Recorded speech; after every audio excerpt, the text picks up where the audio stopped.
Now, as a practicing chiropractor, it's unlikely you'll be in practice for 40 years, even if you love what you do, even if you're crushing it right now and you've made millions and the profession has blessed you, that's wonderful. However, it's really smart to think about as things change, and things are changing. So we need to be bulletproof and have our income pillars set up like the Parthenon in case one of those goes down, in case there is another Corona again. We know what states can do.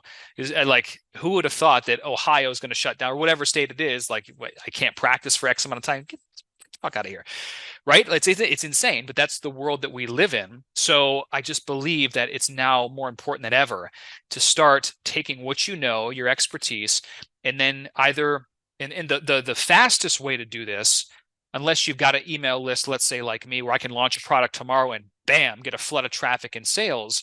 Fastest way to do this is to acquire a separate business entity where you're acquiring that for cash flow. You're not necessarily being in the business operating in the weeds, but you're just acquiring that for cash flow. Those opportunities exist, and I can absolutely work with you one-on-one to find and dial this in for you.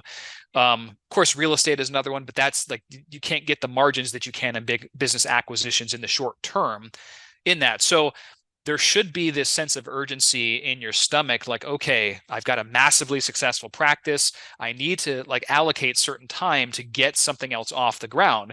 It's like, it just makes sense with the world that we live in right now. We just don't know what the future holds. And chiropractic itself is very physical on the body, on top of everything else. Even if you love what you do, even if you have 2 or 3 associates, you don't want to just have 1 or 2 channels of income. It's just not, it's a very risky ball game. So another reason why you're in the fam in this group is so we can work together, so you can create something else or multiple streams, so you can be bulletproof. If you remember, hopefully each of you got the chance to listen to our call last time with Mark Evans. Well, I asked him, I was like, Mark, how many sources of income do you have? He's like, I don't even know. I have to meet with my manager tomorrow. We go over this stuff weekly.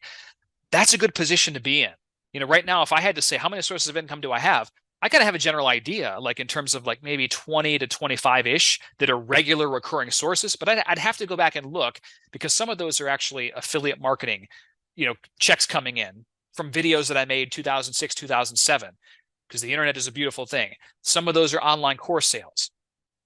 This fan membership, real estate, coaching, consulting, like all these different things are part of where, my expertise or seminars or events or like all those channels. Like, it's a good idea to have things, and it doesn't all happen at once, clearly.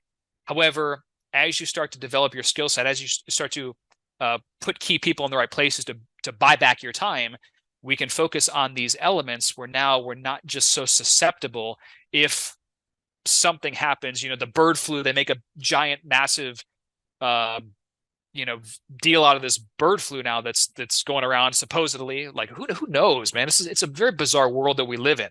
So I just want you to take advantage of the assets, the resources, and the connections you have in this group, and myself personally, so we can help you absolutely like crush it and create an additional source or 2 or 3. Because while practice and business growth is one side of the equation, you should have something else where, yeah, I mean, if you want to still be in practice, that's wonderful. Keep doing it to the degree that you want to, but you got all of these different streams coming of cash flow.